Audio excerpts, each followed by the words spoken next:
Thoughts on KX450X for us weekend single track riders? Well, the first question I'd have is, what do you mean by weekend single track riders? Do you mean you do other types of riding and sometimes you ride single track? Or do you mean all you ride is single track? KX450F is great, man. There's nothing wrong with that bike at all. But if all you ride is single track, and you know most of what I ride off-road is single track as well, I would tell you to try out a 300 two-stroke, whatever brand you want, or a 350 four-stroke, whatever brand you want. You might be more comfortable.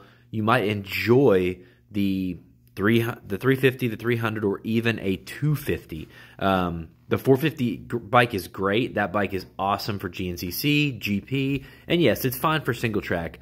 But if you're going to ride nothing but single track, you can ride longer, faster, throw the bike around a lot easier, have a lot less, stalls and stuff riding one of those other bikes I mentioned. I just get a buddy's bike and try one.